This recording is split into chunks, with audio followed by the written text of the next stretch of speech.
those four guys that were carrying the screwdrivers, and I use the term guys lightly, the only place I'd like to see them is on the embalming table at Spingolas. No, I'd like to say about... Oh, you remember Renato and Gino Spingola? Spingola, how could we forget them? Spingolas, go to Spingolas. So what do you think about the canine unit on the subways? What do I think about the canine? Well, I was an advocate of the Canine Corps back in 1970, and at that time we had a man who was known as the Tower of Jelly. He was the 103rd mayor of the city of New York. He called it all kinds of. He called it brutality. He even said it was racist, as though German shepherds maybe only picked on certain people of certain complexions. Right. Ring? See, and you're losing, so maybe you may have about 170 additional police during one working segment. That's what I'm bringing out. How far is it going to get? With what they have there? Ma'am, what I would suggest is that you contact the commissioner and tell him you'd like to be a deputy commissioner in charge of personnel. Thank you very much. Good night. Good night. On WABC Talk Radio, you know, what kills me are all these experts on everything. They got everything all figured out, except how to blow their nose. You're on... I'd like to say to Mayor Koch, who I don't know if he's sleeping yet, it's not that late, when he drops his drawers and plops down on a ball like we all do and opens up to page 4 and 5... My heavens, you're so graphic. Yeah, well, let's you know, spade a spade. And he turns to page 4 and 5 of that New York Post, that vigilante special that the Post put out. And I mean, there's 14, I think there are 14 pictures, look like varied New Yorkers from age 15 or 16 on up. And all 14, it's a unanimous vote there, all praising the gunman, saying I wouldn't do anything to the gunman, maybe I'd fine him. I say to Mayor Koch, deep down he's got to say to himself, the people love him. Here we have another lawyer, folks. Here we have another forensic expert. I mean, you know, with friends like you, Goetz doesn't need any enemies. Well, I mean, Mr. Grant. Put yourself in the same position. You're being accosted. You have the gun. You fire. You say, ooh, I got this guy. Ooh, I get this guy. The other two turn. At that precise moment, suddenly you say, oh, wait a minute, their backs are toward me. I can't shoot them. Mr. Grant, first let me say to you, as a Bronx store owner and as a person who's been involved in shootouts in the Bronx, been inches away from shootouts in the Bronx where 50 shots were fired, okay? It's not what you think it is, okay? First of all, thought goes into pulling that trigger the first time you pull it. Thought goes in the second time you pull it. Thought went in the third time you pulled it. Thought went in the fourth time. Why, did you do that to 4 different people? You shot 4 different people? No, that's not what I'm saying. Well, you said thought went in first time, second time, third time, fourth time. They're pulling that That's what you are saying. It's a conscious... And you don't know what was going on in Goetz's mind. It's a conscious act. Any more than I do. Mr. Grant, I have to disagree with you. Standing there... And will you stop this patronizing Mr. Grant twaddle? You're the same guy that started off with that very earthy tableau of Ed Koch, and now it's Mr. Grant, Mr. Grant. What is it you want to prove? I don't want to prove anything. Do you have the family listening in the other room, and you're going to impress them? I agree with what he did, Mr. Grant, but you shoot 2 people in the back. If there's a police officer in New York who ever shot somebody in the back and survived and held his job, I'd like to meet him. I think that he was a man who had training. I mean, he fired that gun 4 times, 4 perfect hits. I mean... Perfect? No. They would be perfect if those 4 skunks had croaked. That would be perfect. Will you lay off with the Mr. Grant? Well, Bob, what... You know, you're really annoying. Well, Bob, all I can... You sound like a weasel. Bob, you can say whatever you want, Bob. Thank you, I will. Goodbye. George Will, an observer of the American scene. George Will, who in all likelihood will be joining us on the Bob Grant program in 2 weeks when we originate from our studios in the nation's capital. George Will says something which I fear very few of you will appreciate, but the deliciousness of what he says is irresistible. When a society becomes, like ours, uneasy about calling prisons penitentiaries or penal institutions, and instead calls them correctional institutions, the society has lost its bearings. If prisoners are corrected, that is nice, but it is an ancillary outcome. The point of imprisonment is punishment. The idea of punishment is unintelligible if severed from the idea of retribution, which is inseparable from the concept of vengeance, which is an expression of anger. No anger, no justice. A society incapable of sustained, focused anger in the form of controlled vengeance is decadent. What the man did in the subway pleased the community because it satisfied a desire for vengeance against the enemies of serenity. The community's pleasure, although not thought through, and perhaps only because it is not thought through, is wholesome. If we lived in a world in which vengeance really was senseless, so would life be. Life would be, as Macbeth said, a tale told by an idiot. But Macbeth is about justified anger producing virtuous vengeance. If you will not take Shakespeare's word for it, take Clint Eastwood's or else. Because of the Dirty Harry movies, Eastwood is a megastar. Harry is a cop who is, shall we say, pre-Miranda in his methods. The movies express an idea that is debatable, that liberal court rulings have unjustly helped criminals. But the movies satisfy a longing we should want to keep strong, a longing for justice. It is healthy anger that causes New Yorkers to take pleasure from what the man did in the subway. And it is not obvious that what he did was unhealthy. Story, it might be self-defense, it might not have been. But even at the worst, what did he do? He eliminated 4 thugs from the streets, and that's all I have to say. Thank you. Well, unfortunately, he didn't eliminate them. 3 will be back in full glory in no time, and the 4th, the 4th is going to be a drain on society in a different way.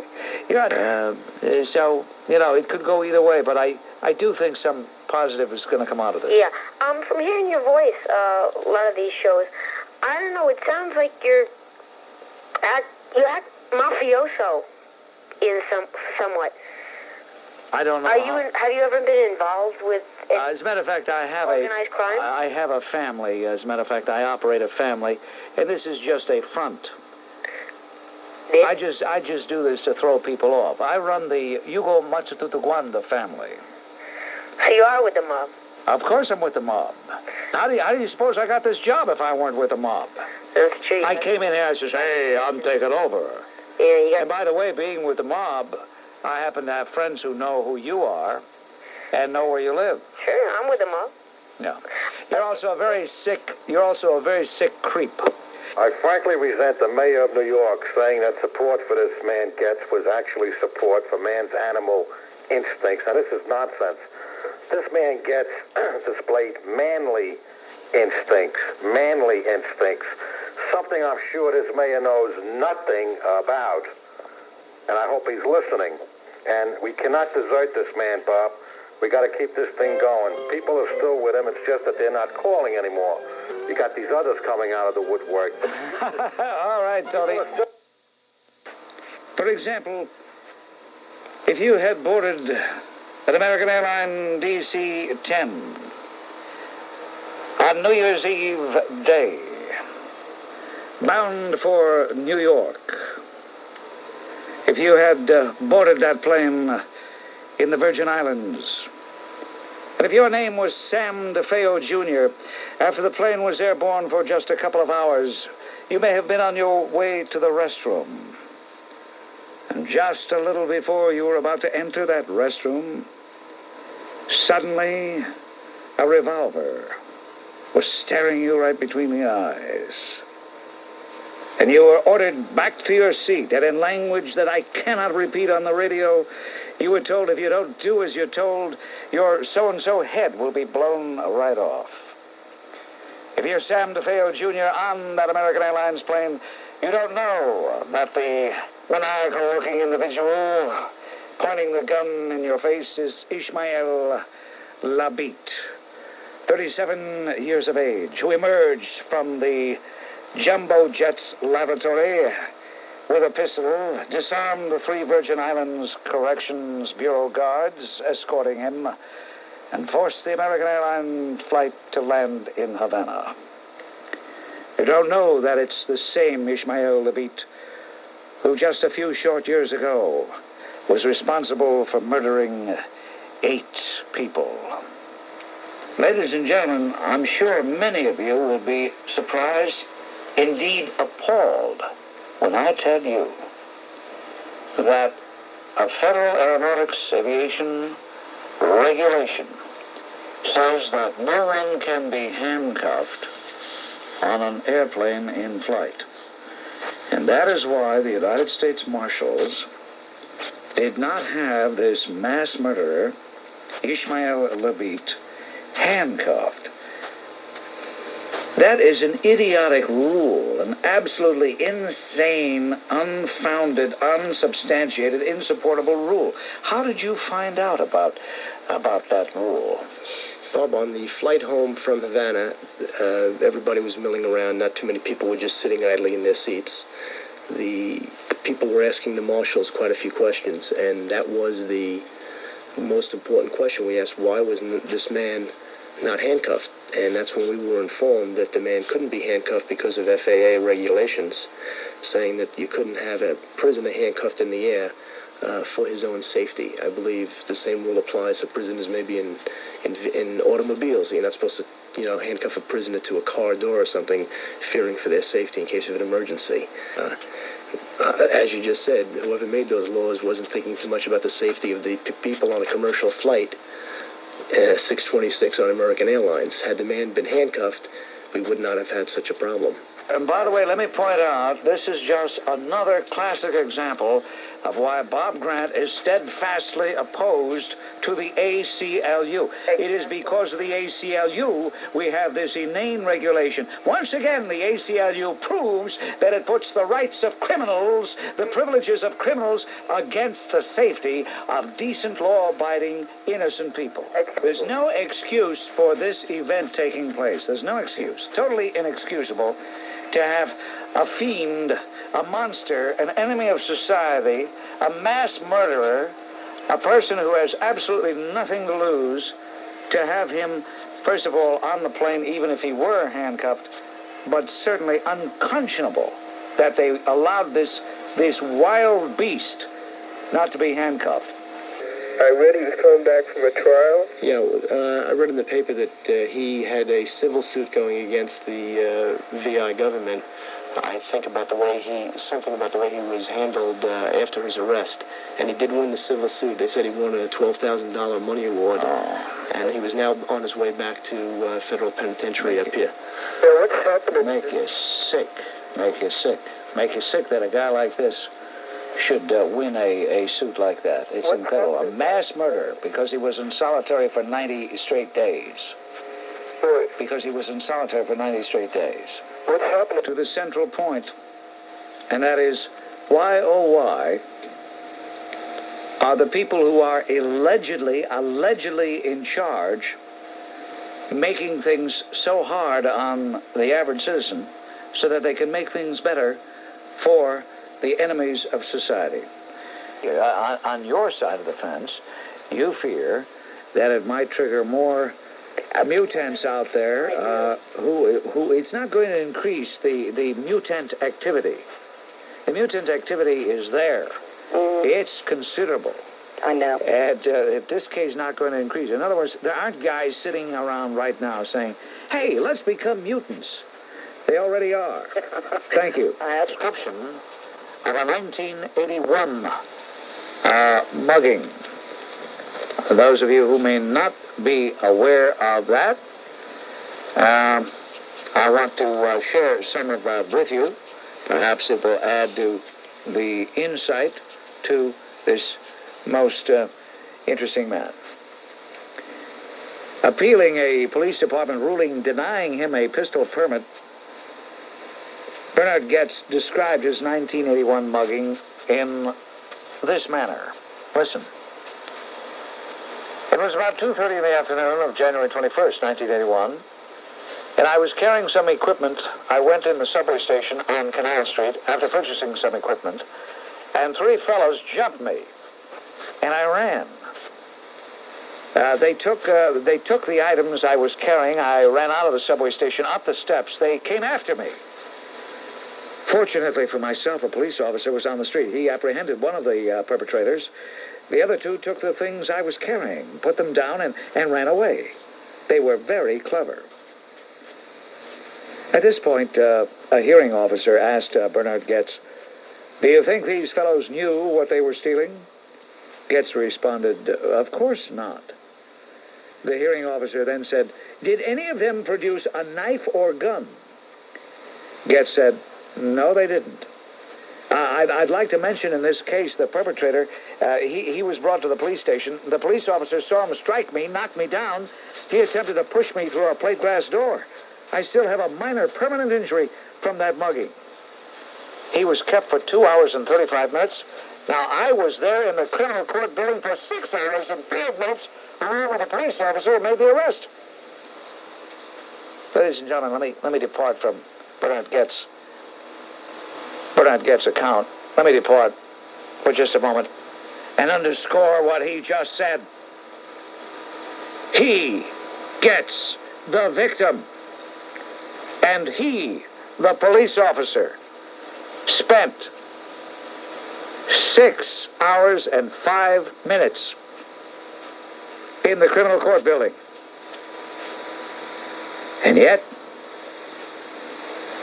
the mutants, the predators, the marauders, the brigands who committed the act spent only 2 hours and 35 minutes. Now let's get back to the conclusion of Mr. Goetz's account of his 1981 mugging.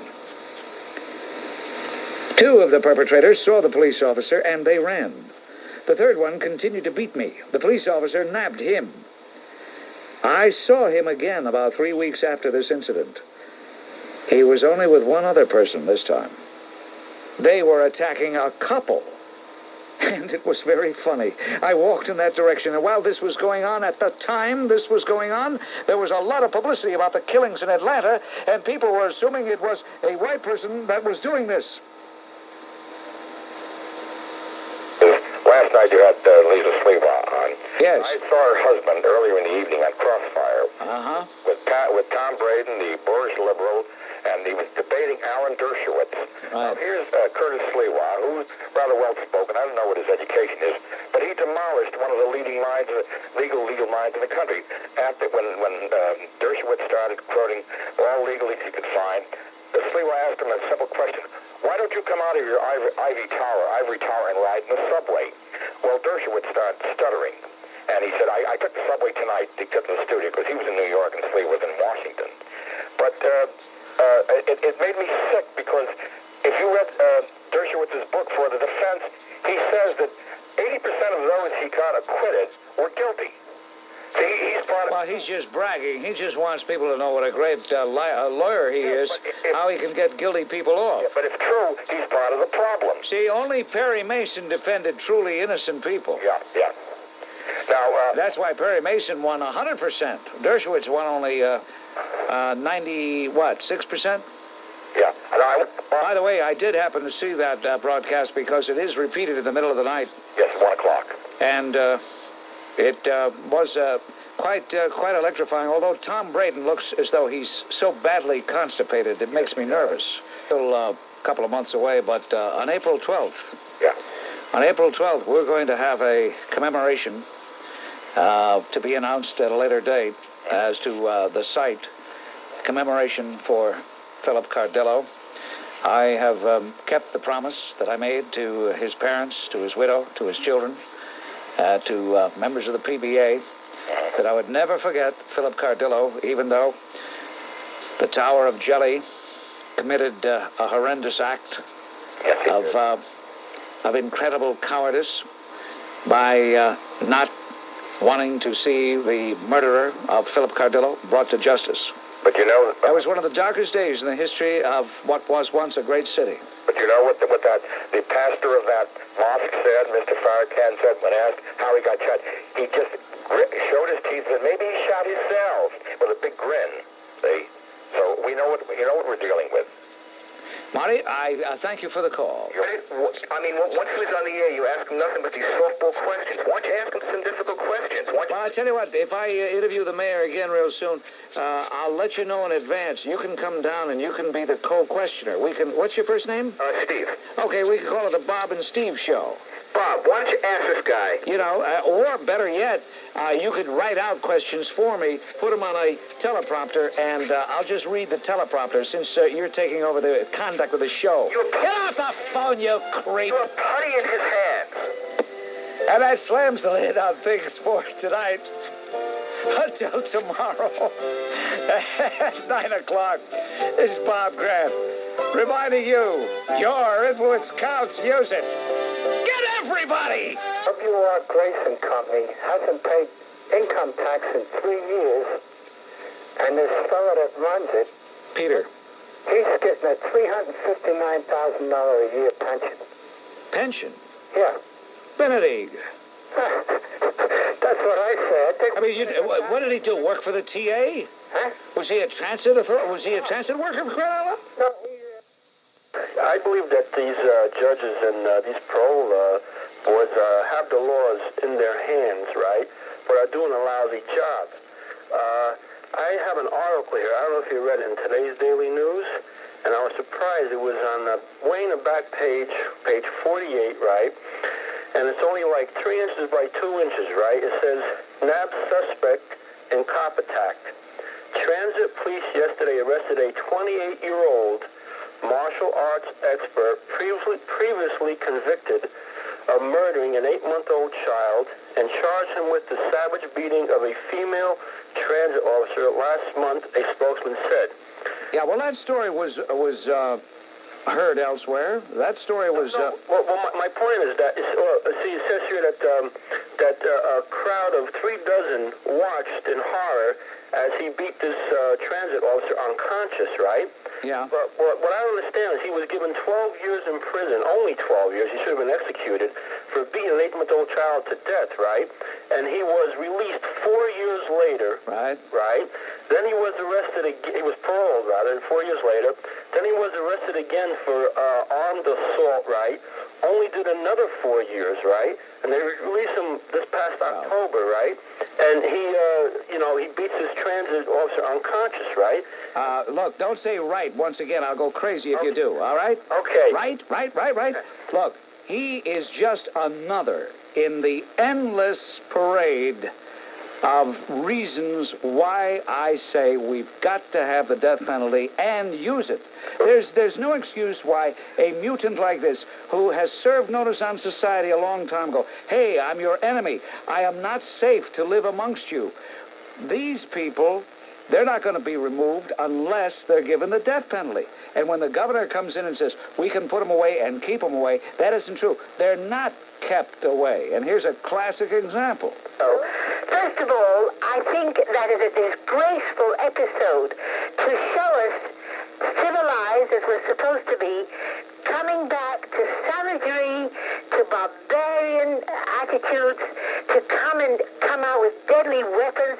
This man was working up to this point. In my opinion, he was working up to this point because he wasn't in broad daylight. He was in an atmosphere where there were many other people, where these poor kids couldn't have done much harm to him. He was waiting. Poor kids, you call them kids. When you say kids, what do you visualize? What's a kid to you? The 4 kids, the 4 young Is it a 9-year-old playing on a swing, or is it a 19-year-old mugging, marauding, walking around with sharpened screwdrivers? What's a kid to you? You consider a deadly weapon the right thing to defend yourself with, and then another thing which struck me as being particularly horrible was that this man went on shooting long after he'd exhausted 4 bullets, 1 for each one, but he went on shooting until he had no bullets left, and then he ran away like a coward. He didn't stay to face the music of his own act, for which he should be made to take responsibility now. Now, the point is, there are law-abiding forces, however... But the law-abiding... But where are you from, by the way? I'll tell you afterwards. No, I'd like to know now, because I like to know the source of propaganda. I'd like to know where the person is coming from. I'd like to know what has shaped... I'd like to know what has shaped your unrealistic attitude here. I'd like to know how you developed into Pollyanna. Don't speak when some other person is speaking aloud. I want to know how you became such a Pollyanna. Do you ride the subways? I have a feeling you don't. Pollyanna. I think it's a horror to go around shooting people. One of these bullets... He didn't go around shooting people. He didn't go... Do you agree with me that 1 or 2 or more of his bullets might have caused deadly hurt to some other innocent person? He has no right to shoot off his gun. He's not even a good marksman, I think. All right, now do you want to tell us where you are from, and do you also want to tell us that you don't ride the subway? First of all, I'd like to finish what I started to tell you. No, wait, you don't ride the subway, do you? The money that's being collected by all these... You don't ride the subway, do you? I'll tell you everything about myself from the day I was born. I'd love to tell you if you want to hear. Can you answer yes or no? Do you ride the subway? Let me finish. Don't. You are finished. If you don't answer whether you ride the subway, yes or... Of course, you've always got the last word. As a matter of fact, you've had the last word. Say it. No, she wouldn't say it. She hung up. She beat me to it. She knew what was coming.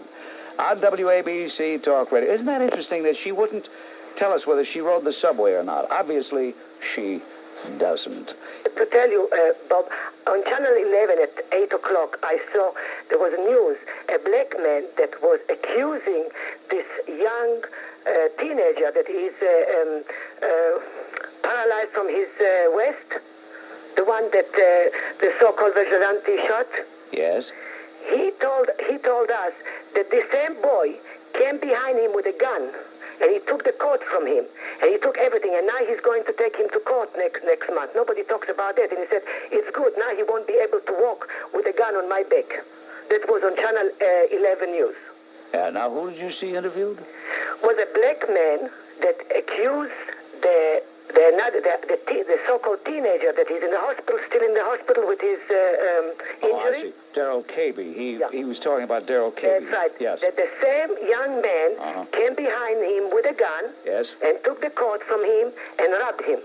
And he was a black man too, and he said he has to take him to court next. He will have to be in court with him for next month. I don't know if he can arrange it, but he said, I'm glad that it happened because now he won't be able to walk with a gun and shoot people on the back.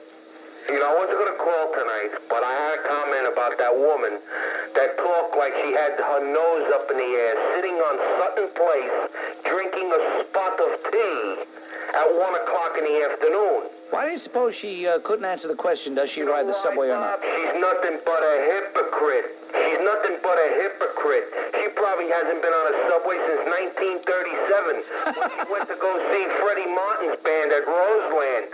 What is she talking about? What is she giving these people here in the metropolitan area? It's hypocrites like this that pass judgment. Four young lads with school. What do you think, they were there to tighten them up? What is it? You know, these people make me laugh, Bob. These guys are on a subway for one reason, to do dirty business. They use these screwdrivers as weapons. I mean, this Mr. Goetz, all right, he was backed into a corner. And I mentioned this to you last week. We eventually would find out that this man was put through an ordeal 2 years ago where he was beat up on Canal Street someplace. That's true. He was mugged before. For that woman, let her eat some tea and crumpets tomorrow and choke on. Okay, Billy. Start the phone. Okay, Billy, you too, buddy. All right. Thank you. The Super Bowl, by the way, where Paul Needlenose Menage is going to make his predictions. He'll make them official later this week. However, we have it on good authority. He's going to pick the underdog Chicago Bears over the San Francisco 49ers and the favorite Miami Dolphins over the Pittsburgh Steelers. Well, I don't know whether Mr. Menage is going to confirm that or not, but you stay tuned. You'll hear that later in the week. Where are you this morning? Hello? Hello, Bob. I was looking for you. You know why? I am the person that tried to bail him out this morning. You're the person who tried to bail him out. Yes. I was trying to get in touch with you this morning. Yeah. Let's put it this way. Well, a lot of people tried to bail him out. Well, no. Last night, you inspired me, and I said, what am I doing? So this morning, I got up, and I said, I want to go to the bank, get some money, get him out. But I didn't know how to face the whole bureaucracy. So I called WABC, and I wanted to get in touch with you, and I couldn't. So finally, the New York Post helped me out. Aha. And I think I was the first one that made an offer of $50,000. Well, listen, everybody might as well know who you are. Jose Gonzalez, ladies and gentlemen, is on our WABC telephone line. He is the man whose photo you see in the front page of the final edition of the New York Post. It says he tries to bail out vigilante. And, yes, you did call and say you were going to try to do that, but tell you the truth, Jose, I didn't think you'd make the front page of the papers. If you had told me last night that you wanted to meet with me, I would have gladly met you, and we would have taken it from there. Yes, it just happened to occur to me, I'd say about 12:30. I did meet Sliwa. You met Sliwa? Yes. Did you tell him that you had called me? Well, he was in the courthouse. When I tried to get in touch with him, he was in Rikers Island. And then when I went to the courthouse and we went through the whole process and we got in touch with Mr. Goetz, and he said that he really appreciated our effort, but he preferred to raise the money on his own. I want to ask you, Jose. Yes, sir. Your attempt to bail out Bernhard Goetz, and you're walking around with a Citibank $50,000 cashier's check. To what extent did listening to the Bob Grant program inspire you to do that? As you read probably in the newspaper, I am an ex-mugging victim. You are an ex-mugging victim, right? And I agree with you, I'd say 95% on your opinion about our liberal state government and the rest of it. Yes? Well, I prefer not to. Were you surprised that you were turned down when you tried to bail out Bernhard Goetz? Well, they told me the possibilities. One was that he might refuse, another one he might accept it, but because my intention was to get him out now. Yes. That was I just wanted to embrace him and hug him and. Yes. But then I said, well, whatever. I don't want him to spend the weekend in jail. But it gives me an impression that he might just want to stay there and away from the crowd of reporters. I think that he's more afraid of that than anything else. Yeah. Jose, I'm deeply touched by your call. Jose, you're a real mensch. Thank you. Okay, Bob. All right. Nice talking to you. And thanks for your program. Thank you. Okay, I do recall... Oh, did we put him on hold? We got him? All right. I do recall Jose calling and saying... I gotta be honest with you. You know, I gotta tell you. People call me every night and make rash promises. And Jose did say he wanted to bail him out. But I didn't think he was serious. I didn't think he was serious to the tune of going down and getting a cashier's check for $50,000 that was going to do it. And here he was looking for me this morning down there when he went down there. And If you see the paper, you'll see the headline. He tries to bail out vigilante. Mugging victim puts up $50,000, but gunman says no. I'd just like to start off with two answers that the obnoxious lady didn't answer you from Long Island. Number one item. Yes, you mean the lady with the pince-nez and the long cigarette holder. Yeah. And a glass of sherry in the other hand, correct. Yes. Number one, I don't ride the subways. And number two, well, that is both questions, really. I'm neither anti-gun control, pro-gun control, but I would not hesitate to blow these guys away if, they started trouble with me. I've never been on a subway in my life. I'm live in Fairfield County all my life. Once in a while, I go to New York. But use the phrase, blow these guys away. I would blow now that sounds like it's from a movie. Well, and I'm not trying to put you down, yeah, sure. But that sounds like movie talk or television drama talk. Yeah, it does. You're correct. I mean, you don't really talk that way ordinarily, do you? No. Well, why are you talking that way now? Yeah, it's just, if someone, I don't bother anybody. I brought up, I don't bother anybody. I don't bother you. Well, do you carry a weapon? No, I don't. Well, how could you so blithely say, well, I'd just blow them away? I mean... if someone's coming after me and I don't... How are you going to blow them away with a weapon you don't have? I'm saying if I did, if I was in this man's position, I would. I'd knock him into another dimension.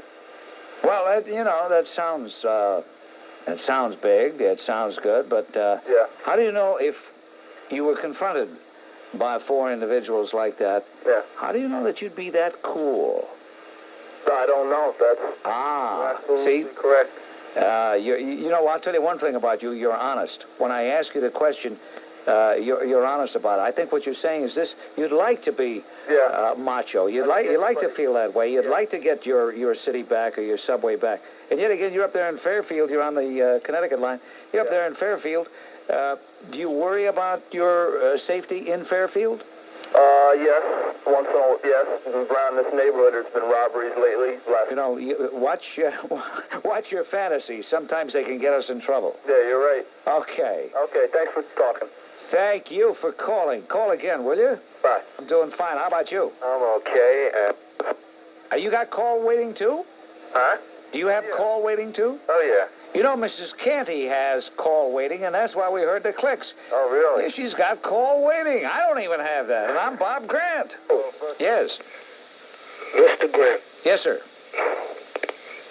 Do you have any shame or any kind of integrity? Aren't you tired of exploiting some bigoted people, sick people, paranoid people? When are you going to stop this? Don't you have no concept of decency at all? You sound like a pre-law student who never got over the fact that... Never. I'm a dropout. You're a dropout. But, you hit me with the line of you stop beating your wife type thing. You seem to think your premise is correct. But rather than ask me these irrelevant questions, these unfair questions, let me ask you a few questions. Yes, sir. What is it that has you... do you want to answer a couple of questions? Let me withdraw the sir, because I don't want to give you no kind of respect. I don't need your respect. I'm not looking for your respect. What I am looking for is a little cooperation. You got that. All right. What is upsetting you? Why have you made the statements you've made? Because I'm intelligent enough, even being a dropout. No, just specific. I don't want to know your case history. You don't have to qualify for the program. Why?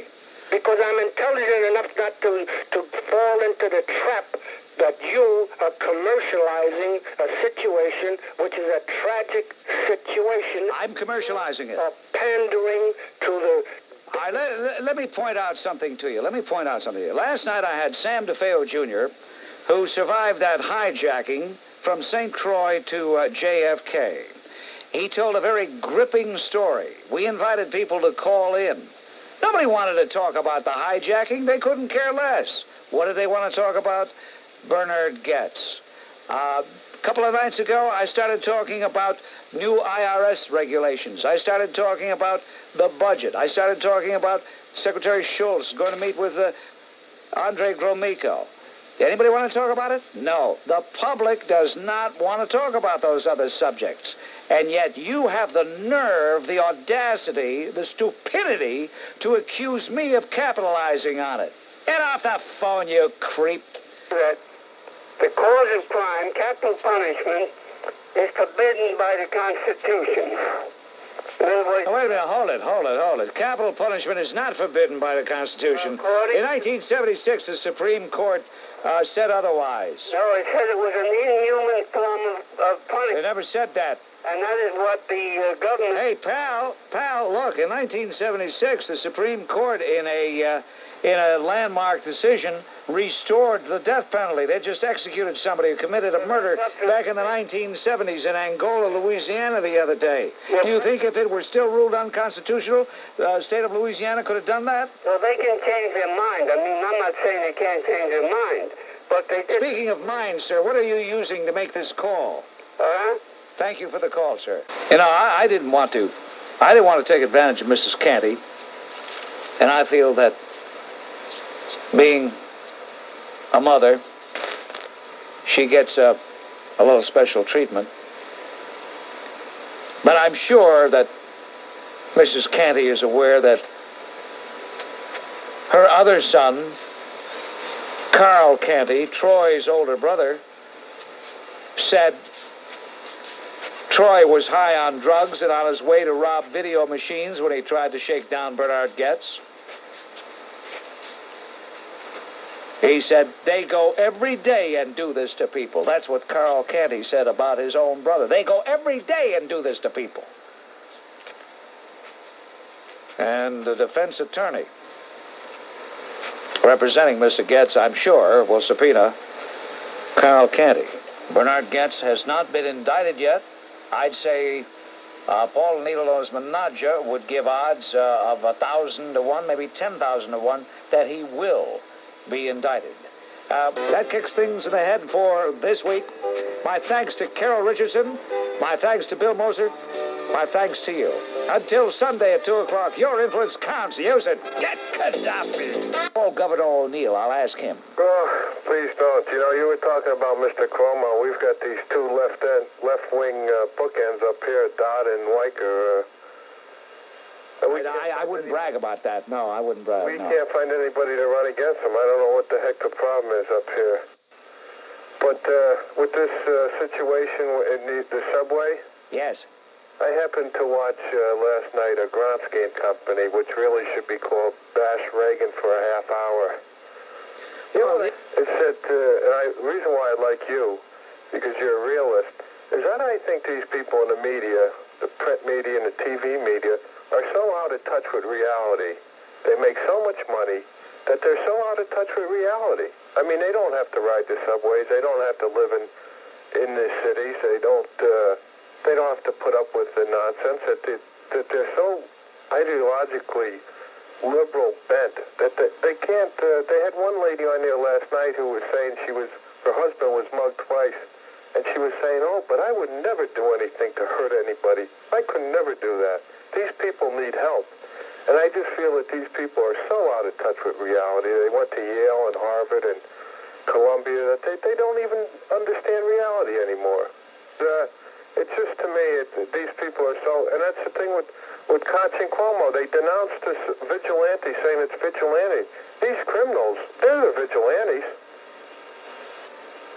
They take law into their own hands. Well, that may have been a vigilante act. But in defending himself, I don't believe that qualifies as an act of vigilantism. Okay. And I still perceive Mr. Goetz as having defended himself. If you want to argue on pure technical grounds, if you want to really split hairs and say, did they have a knife at his throat at the time he fired the gun? No, they did not.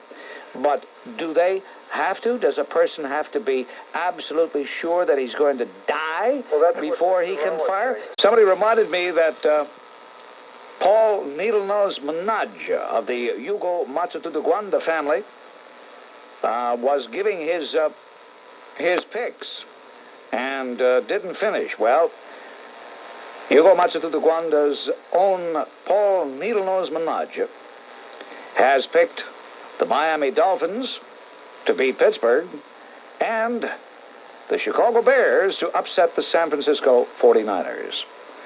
For those people who want to call Nick, Joe, Gus, Pete, Ralph, whoever, and say 50 times, you still have a chance. The Miami game is a little late to make your friendly wager, but I know a couple of guys in the Bronx who put a double dime on the Bears, a double dime.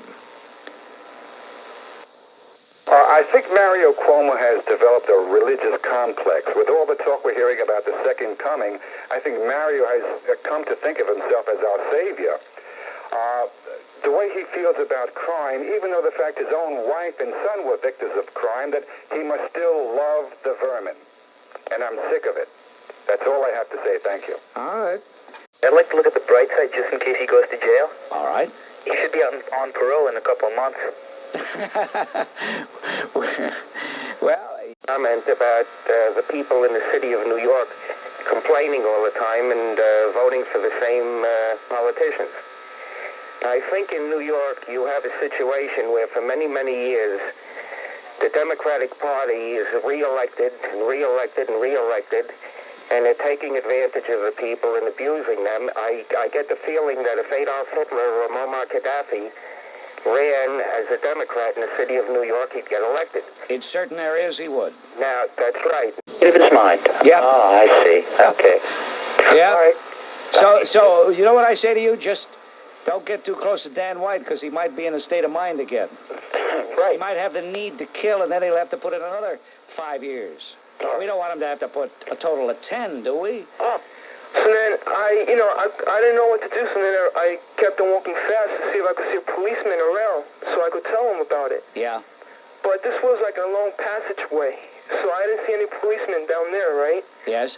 So then I decided not to run away fast because they might come after me even faster. So then I was just standing on the corner, just hoping to see a policeman. And suddenly one of these youths took out a meat cleaver. Oh, boy. And he put it on my throat.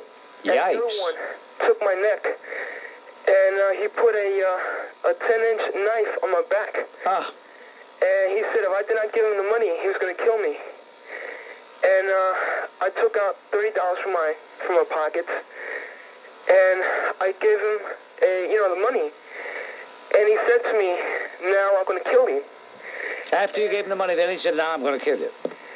Because he was just enjoying your misery. That's what he was doing. He was sad. He was a sadistic guy. I saw my life pass by. Right now I'm nervous because I just can remember what happened to me. Yeah, how long ago this happened? 6 months ago. Uh-huh. And I felt the meat cleaver. They were pressing it on my neck. Oh, boy. And I was just defenseless because they had my hands tied, and the 10-inch knife in my back. Yeah. But then certainly the train pulled into the station. So then people started to come out of the train. And I guess they got scared and they ran away. But what I'm trying to say to is, the point is that I think that this guy, Bernhard Goetz, is a hero. And I really believe that everyone should give him support now that he needs it. Because I need to tell you something. What happened to me, I wish that this would never happen to another human person. And I really could sympathize with this Goetz person. And if I had a gun, I would kill those people. Because they're not people. They're animals. They don't deserve to live. Well, you see, Jose, you experienced a terrible trauma. You had a very grim thing happen to you. And that's why you see this the way you do. And there are still those people living in ivory towers who haven't been in the trenches as you have, who don't really know what it's like. And really, the fact of the matter is, they should all have happened to them what happened to you. That's why when I hear this subhuman scum called Mario Cuomo... Now, wait a minute, hold it. That's what he is. No, listen, he's a good man, he's a fine man, and maybe there's hope for him. Maybe we can educate him along the way. Maybe he'll see the light. I just hope that he will go through experience like I did. And then maybe that's what it'll take. He would change his mind, because let me tell you something. I still have nightmares I can't sleep at night thinking about what happened to me 6 months ago. Yeah, I want to thank you for joining us. And until Monday, 9 o'clock in the evening, your influence counts. Use it. Get Gaddafi. Apparently, it's on your mind. There's no doubt in my mind. And I'm not only hearing from people who call on the program from 9 to 12, I'm getting mail as I haven't gotten in a long, long time. In today's mail, for example, here's a little note. Dear Bob, I'm a factory worker in a T-shirt shop in Jersey. My crew and I have made up these shirts to show our support for Mr. Goetz. We would like for you to have one. Your program is by far the best on radio. Keep up the good work. And it says, I'll ride with Bernie. He gets him. It's a yellow T-shirt with black lettering, a likeness of Bernie Goetz, which is quite authentic, quite accurate, and red writing for the name Goetz. By the way, stay tuned because I'm going to read the statements of Troy Canty in just about a minute or so. And you're not bald, are you? No. Because if you were, it would grow hair on your head. Okay? And Troy Canty, by the way, who called the producer of this broadcast and said to Miss Richardson that he's been listening to the program and he doesn't like the fact people are talking about him. Well, isn't that too bad? Here's what Troy Canty said as reported by reporter Chris Oliver. Quote, the white guy just snapped and broke off. The white guy is scared to get out on bail. He's scared to death. I've been getting a lot of death threats. I'm scared. I hope they send a car for me when I'm supposed to testify. I don't want to ride those subways anymore with those white guys shooting everybody. I'm worried about the mafia. They don't mess around, you know. These are actual quotes, ladies and gentlemen, from Troy Canty. These are not made up. These are actual quotes. He requested the interview, by the way, to Chris Oliver to refute statements made by his brother Carl, 21. If you remember, Carl made statements that Troy did this quite often. He says, everyone in my family is involved in crime. This is what Carl Canty, Troy's brother, said. Everyone in my family is involved in crime, but I only want to talk about, or rather, Troy says this about Carl. This is Troy Canty continuing. Everyone in my family is involved in crime, but I only want to talk about Carl. He's been arrested 14 times for robbing people. He's broke parole. I've been to Rikers Island 3 times. And then when Troy was asked whether he plans to go straight after his run-in with the vigilante, this is what he said. Now listen to this. If that bullet didn't straighten me out, nothing will. Now by that statement, that implies that he knew he needed some straightening out. That implies that he knew at the time he got shot, he was doing something he shouldn't. And then, just to show that maybe there's a glimmer of hope in this very baffling mind, Troy said, I was lucky. That bullet missed my heart by an inch. Someone was looking out for me. Now, a battery of psychiatrists wouldn't know how to interpret Troy Canty. But we don't need a battery of psychiatrists. As a matter of fact, I don't want a battery of psychiatrists. I don't want any psychiatrists. This morning I heard that there was going to be an article in the Times about you, Mr. Are you the fellow that called last week? And you said you didn't respect me, right? Yeah, you're the guy. You're persona non grata. Hello. Yeah, you're persona non grata. Uh-huh. And I'll tell you why you're persona non grata. Because if you don't respect me, then you shouldn't listen to me. If you don't respect me, then you shouldn't call me. Are you afraid of what I say? I beg your pardon? Are you afraid of what I say? No, I'm not afraid of what you say, but I think you hurt yourself. Linda, I respect you. Well, no, that isn't the point. You don't have to. But you don't have to make a fetish out of each and every time you call, say that. You know, so I don't need that guy. He's a persona non grata. Very well see a Bob Grant program done if conditions were a little different. I could hear you saying, hey, Bob, you know what I don't understand? You know that guy Goetz that they stabbed to death on that subway train on the 22nd of December? He tried a little levity. When they asked him for $5, he extended his hand, said, here's $5.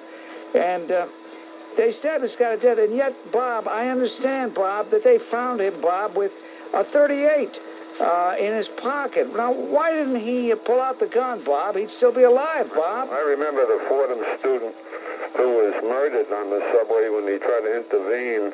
And I think it was a consequence of his murder that they adopted the victim. You know, you show you're a victim of Hollywood. You think you can...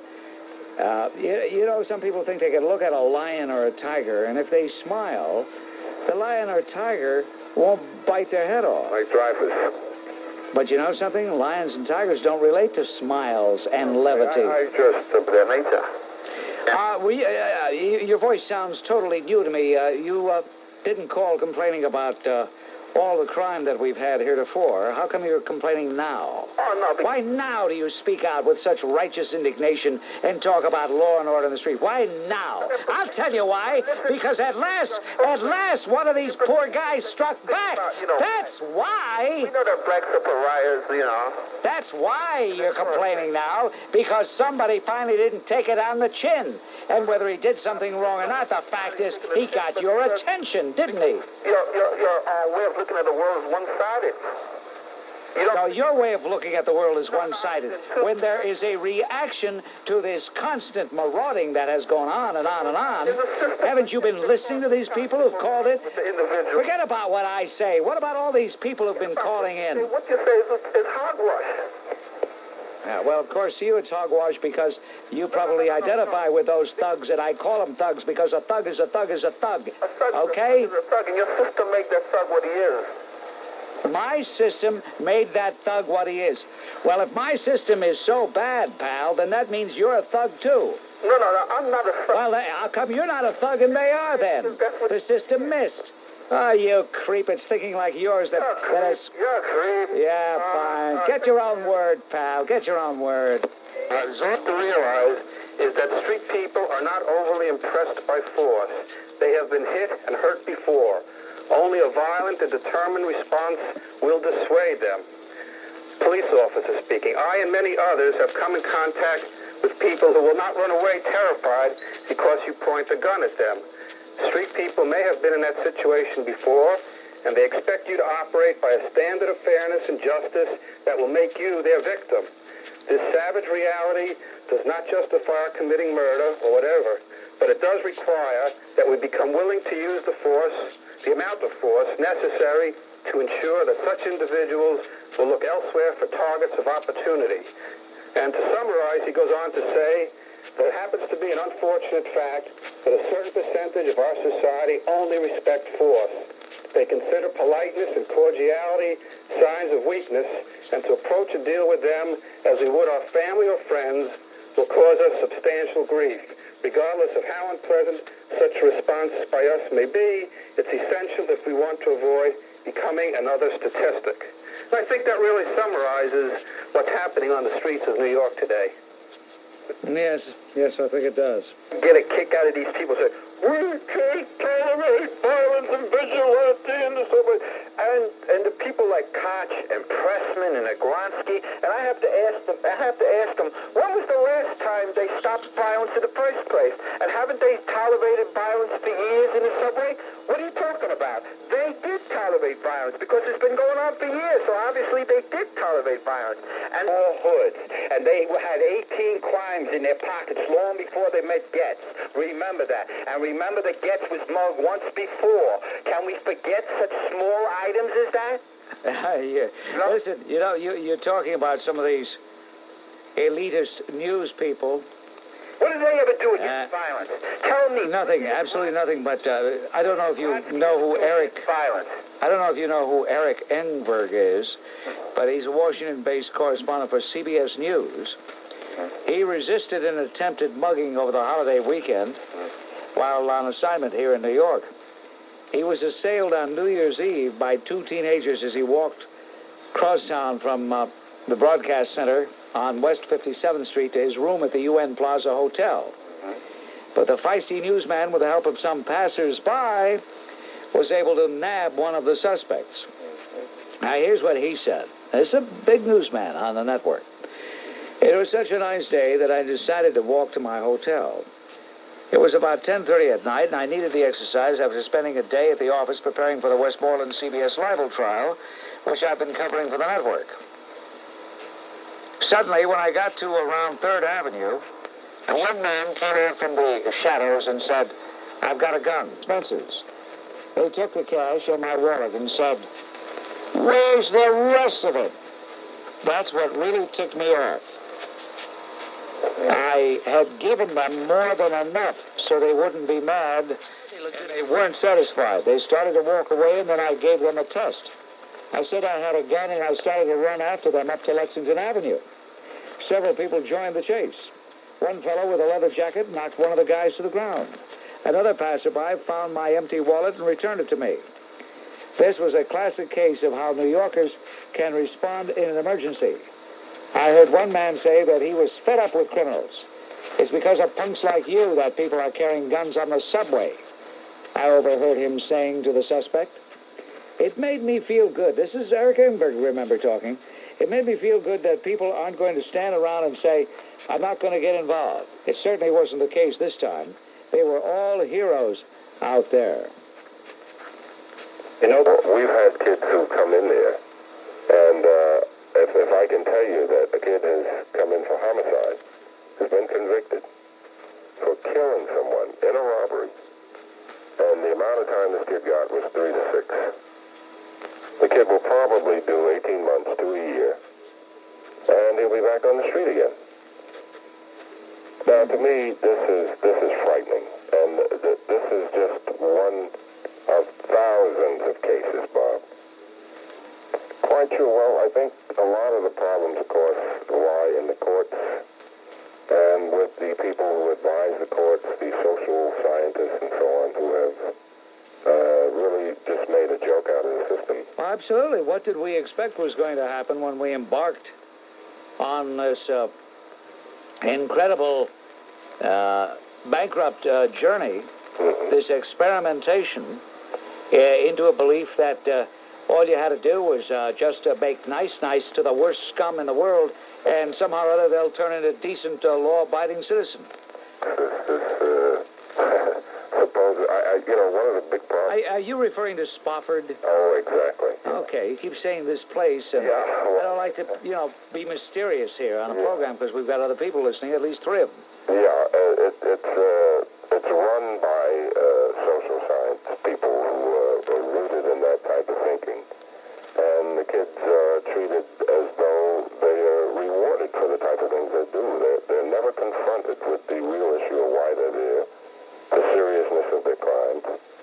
They have a large 40-foot indoor swimming pool. Parquet floored basketball courts, glass backboards, arc lighting. Each dormitory has color television. They have butcher block furniture in the day room, draperies, and so on. You're making me sick. By the way, what do you do there? So this is the beginning. There are computer games on every dorm. There are movies that are shown, first-run movies. They have their laundry done. There are 3 meals a day. There's a school there for those who want to go to school, and books and so on, and a library. There's a chapter. Why do they hate it so much? Why do they hate it so much? Oh, they love it. That's why they keep coming back. They're rewarded. It's like a what can I They say? show no resentment when they come in. They show no resentment when they come in? Oh no, not at all, because they're treated with, Christmas time they're given gifts. We had one Christmas they were all given watches. All right, you've made us sick. Thank you. What else could I tell you? Oh, yeah, your influence counts. Use it. Get Gaddafi. The way I look at it is this person, Goetz, is like no hero of mine. You know, there are people that play by the rules and there are people that don't. I mean, it's easy to defend your property and it's easy to win when you don't play by the rules. And as far as I'm concerned, he used an illegal handgun. Well, what are the rules? Are the rules that we're supposed to just sit around and be prey to anybody who comes along? You know what I'm talking about. I mean, we can fight, we can do a lot of things, and but the man was carrying an illegal handgun. Now, as far as I'm concerned, I mean, I could defend. Well, he did try to get a permit. I'm not sanctioning illegal handguns. I'm not even sanctioning legal handguns. But he did try to get a permit after he had been mugged. But he carried the gun anyway. So if I can't get a permit, and if I can't change the law, and if I can't change the rules, then I break them. Now, I can defend... Well, hey, that's all well and good. If he went around just shooting anybody, of course, you'd be absolutely right. But he didn't just shoot anybody.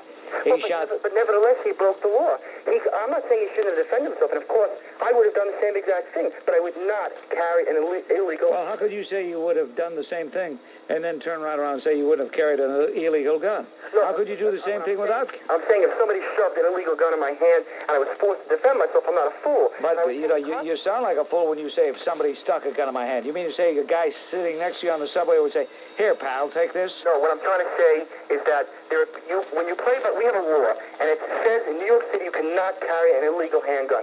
The law has a reason.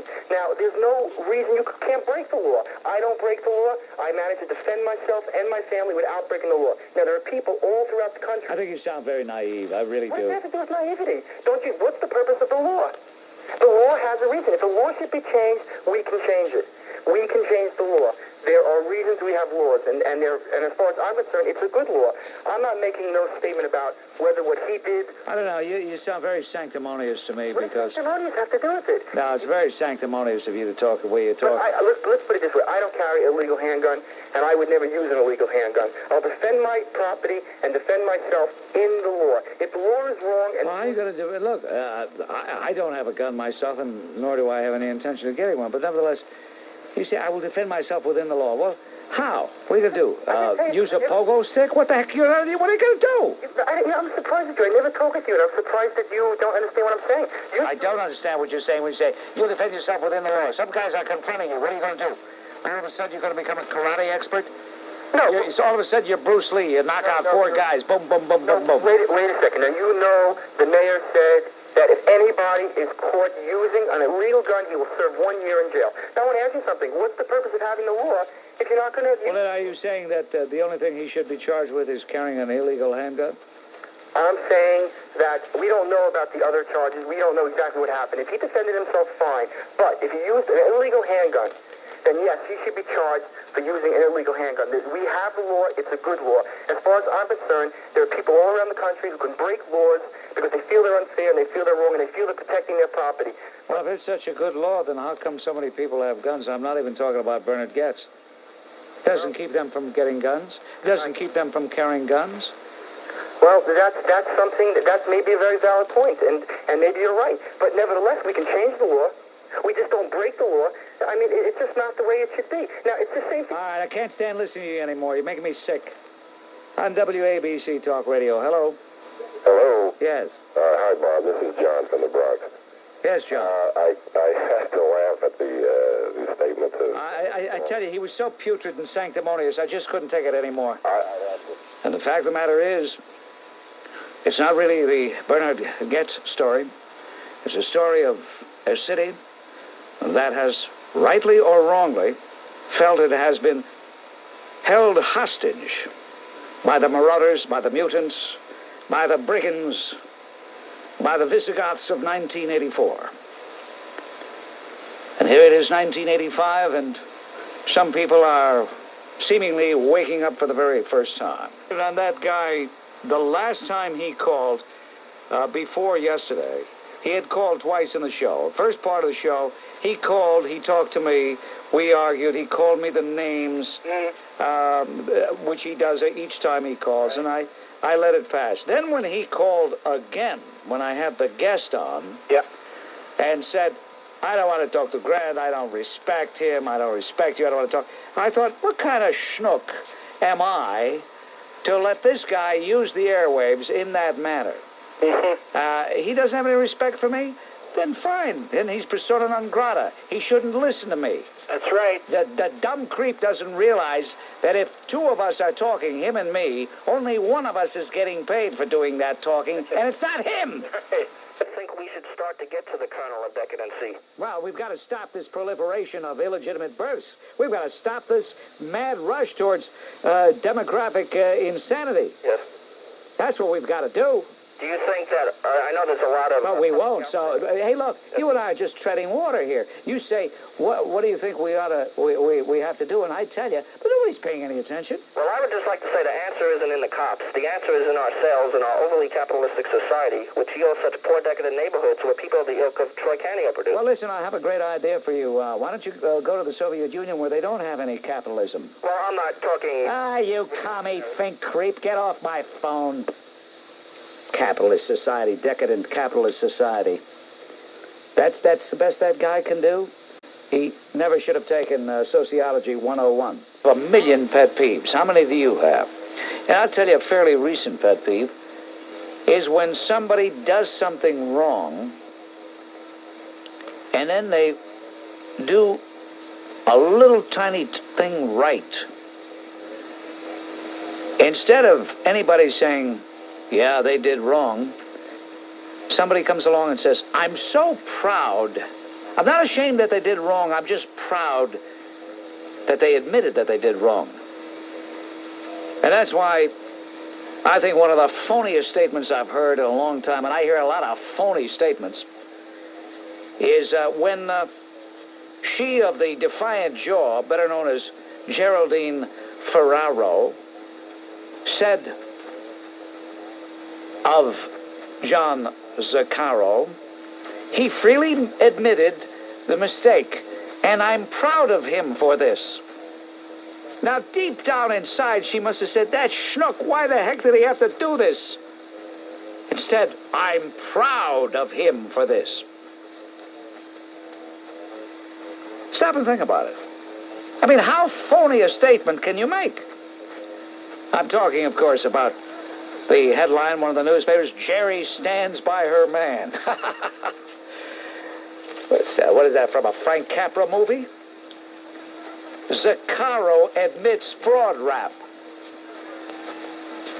Yeah. I'm proud that he admitted his mistake. That means all you have to do is do any doggone thing you want as long as you freely admit it later. Got to ask why the average guy does not know about this mission, and why do people know about the Ramsey Clarks, the Abby Hoffmans, the Jerry Rubins, and don't know the people like Ross Perot? Well, you'd have to ask the media why they play up the scum that you mentioned prior to talking about a great guy like Ross Perot.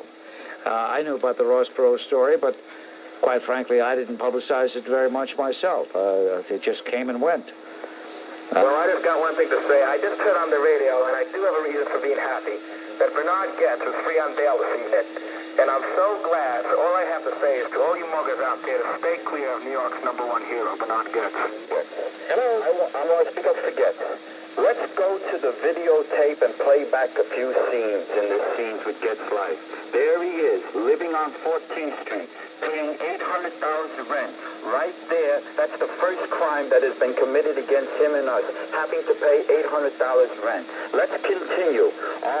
Now I see the streets of 14th Street cluttered, and I see drug deals going down, 3-card Monte games, bag ladies, filthy streets, derelicts walking, lurching around with cans and bottles in their hands.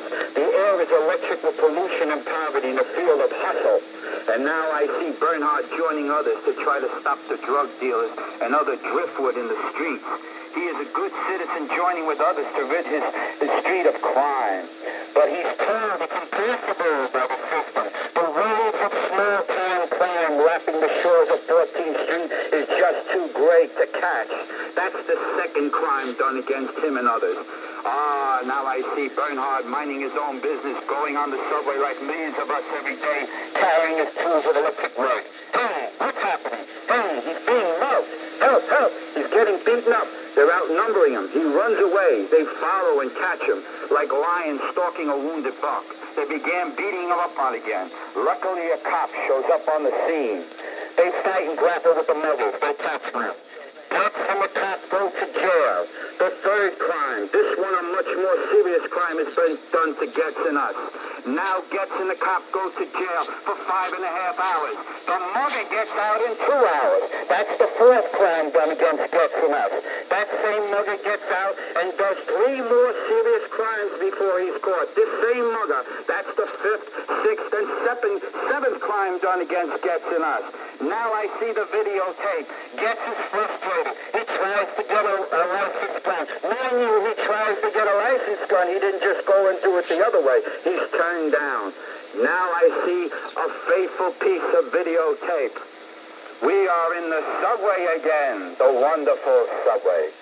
4 hoods approach him, ask him for a match. Then they ask him for the time. Then they ask him for $5.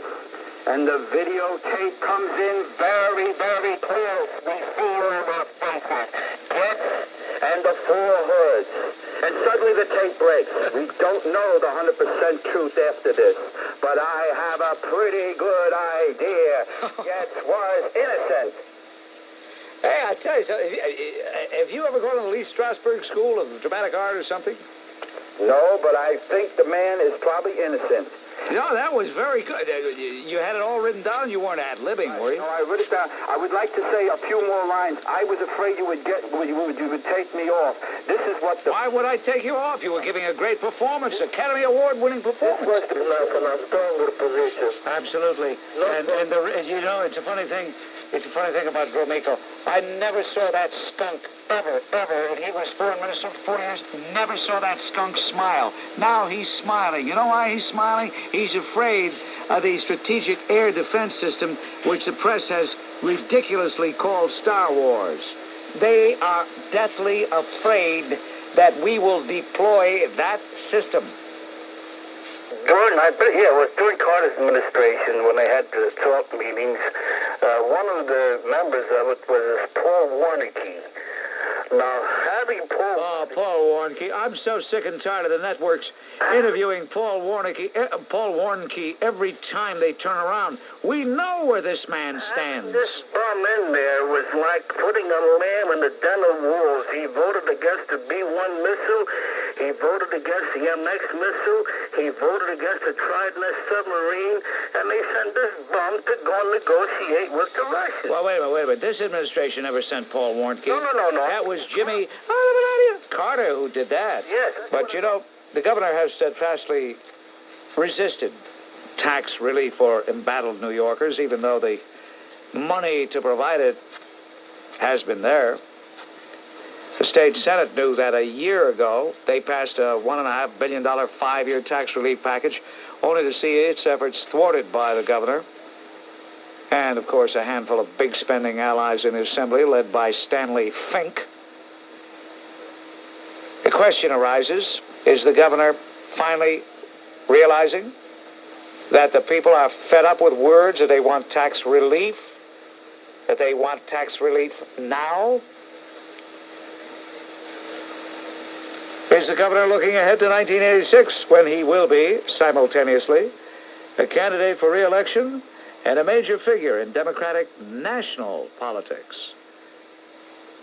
Well, no matter, lower taxes are what count regardless of the motivation.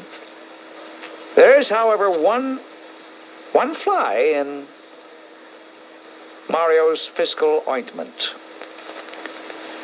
His proposed 3-year tax cut plan comes on the heels of the $1 billion tax increase he engineered in one fell swoop 2 years ago.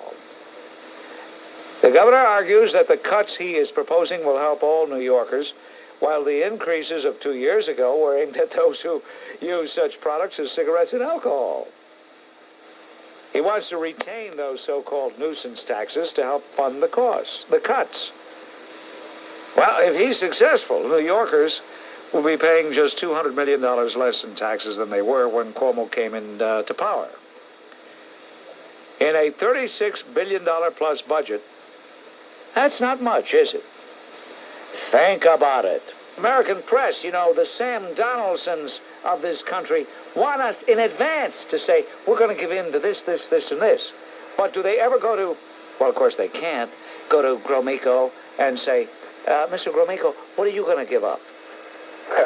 It's ludicrous. Hey, look, I'm for a free press, obviously. Would I be dumb to be against a free press when I'm enjoying the benefits of a free press? But, with free press, I would imagine would come some intelligence, some concern for your country, some self-discipline, I would imagine. My father was on the end seat where the door is. A couple of guys, the oldest one must have been about 15 years old, stuck their head in the door, didn't get on the train, saw my father sitting on the end seat. He had on a pair of thick eyeglasses. For a joke, they knocked it off his head, threw the glasses to the floor, broke them. As the doors closed, they were laughing. It was a big joke. Well, that's it. Yeah. What a degrading experience for a person. I'm telling you, he was so shocked. I swear to God, I could have killed those kids. I wish you had. Imagine how Goetz felt. Because believe me, for that minute, nothing goes through your head. Sure. So that's why you can sympathize with Bernhard Goetz. Why would any kids do this to a little old man sitting there? Because they're not really kids. They're mutants. They're mutations. They're quasi-human beings. Quasi. I just had to tell it to you, Bob. Any sun fading behind increasing clouds, highs in the mid to upper 20s. Tomorrow night, periods of snow. Periods of snow developing in the 20s. The temperature will be reading. And Friday, periods of snow and temperatures reading 30.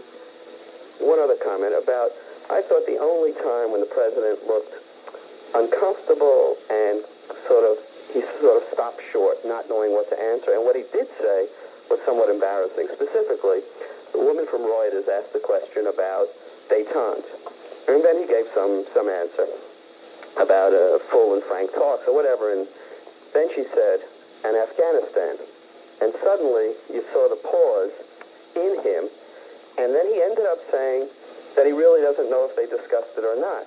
He was a bit uncomfortable, as well he should have been. Exactly. Because the fact of the matter is, what we have done is what the Soviets never do. We have said, you have committed this perfidy, you have committed this outrage, you have committed an infamous act for which we said we would not forgive you, for which we said we would not talk to you until you correct it.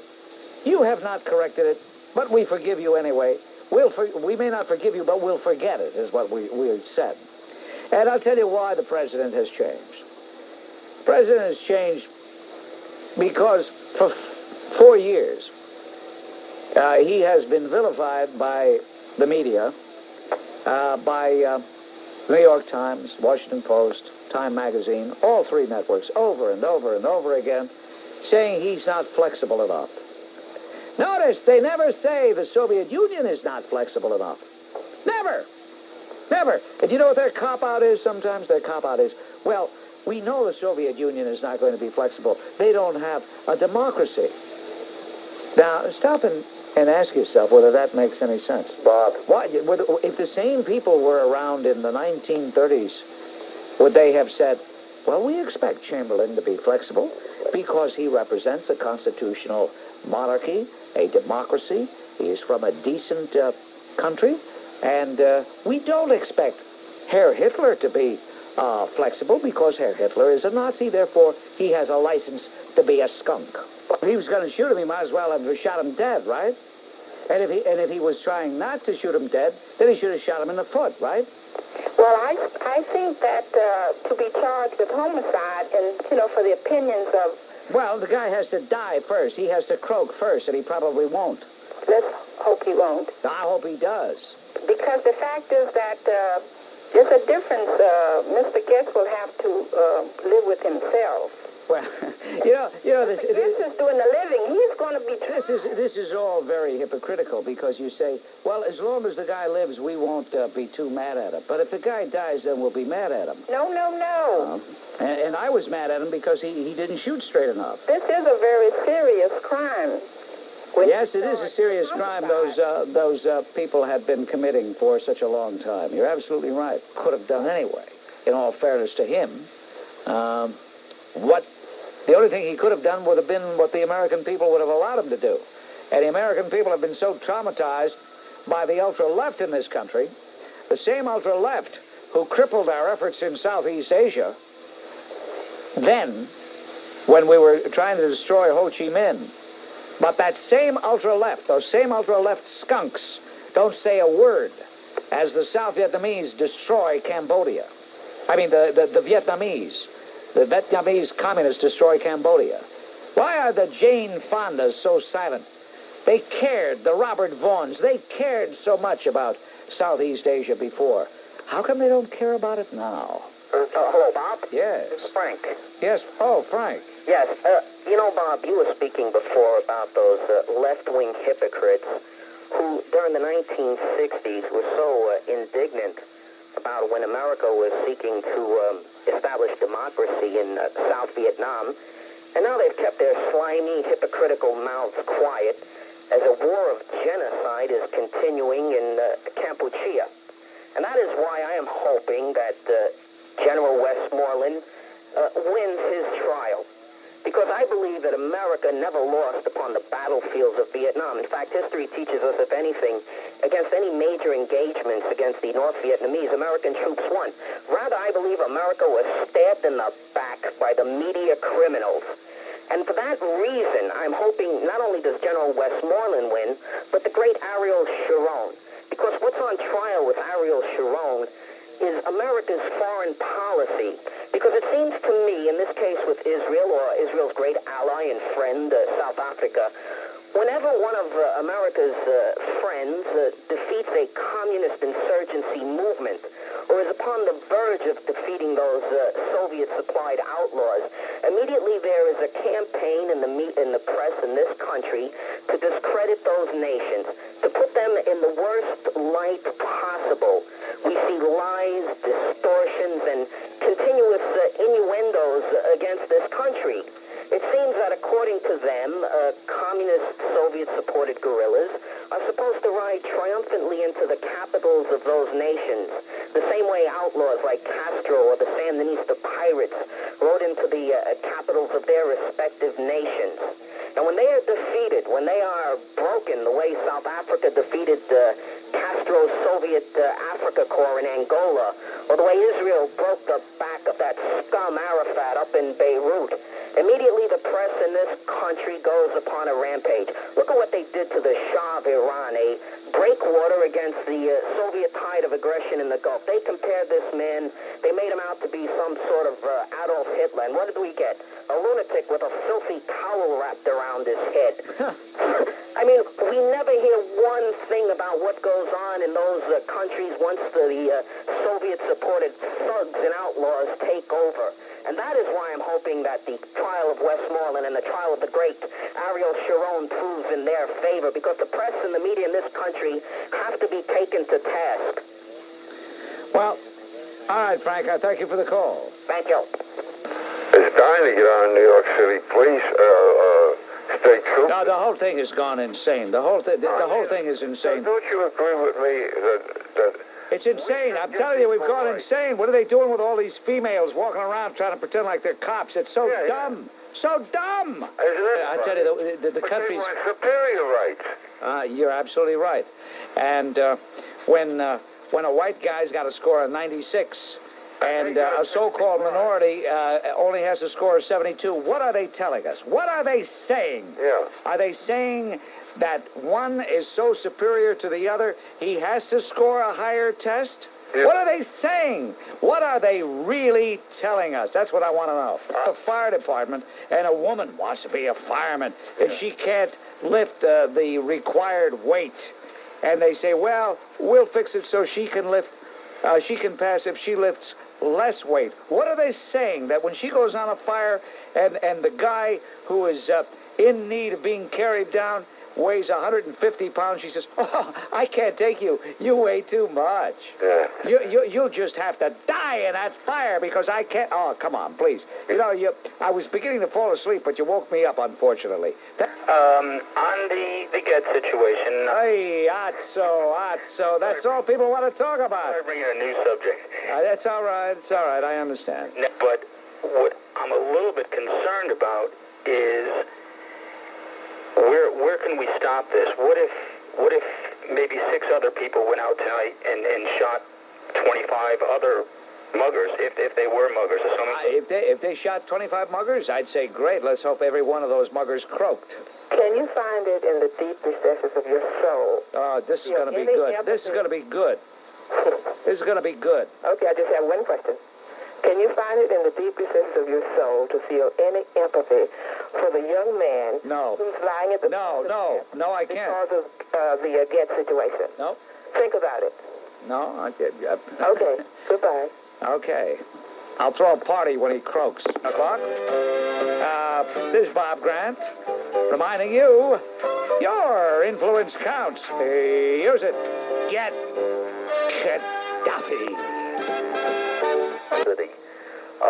It seems as though there's a criminal watchdog group that's complaining about the fact that some of the food that they're feeding the criminals in the jails is coming from South Africa. It's mostly peaches, the fruit. I just don't understand what's going on in this country anymore. They're feeding them free. Well, I'll tell you how you could cure those phonies. I'll tell you how you could cure them. You could lock them up in a cell and say, hey, look, you guys can starve to death if you want to, but if you change your mind and you want to eat, here we have all this food here for you. As soon as you get hungry, just help yourself to it. You see how quick they would say they didn't give a damn where it came from. But, of course, you know, people have to decide. Yeah. Do they want to face the possibility that somewhere down the road they may face a charge of carrying an illegal weapon, or do they want to face the possibility that their children, their wives, sweethearts, the gumadas, that everybody will say, gee, too bad he didn't have a gun. He could have defended himself. As they sit shiva or go to wakes or whatever, they say, gee, too bad the guy didn't have a gun. So they could either be a dead citizen without any charge against him, or a living citizen with a charge against him. I would not rule it out. Huh? Could we sue the city for not giving us a constitution? Oh, come on, sue the city. Well, I put in for a police permit for a gun that would give I'll buy you a cup of coffee. Forget about suing the city. I have to laugh. Anyway, sue the city. We have no constitution then. Listen, go to Ariel Sharon or General Westmoreland and get a couple of bucks from them. Okay? Thank you.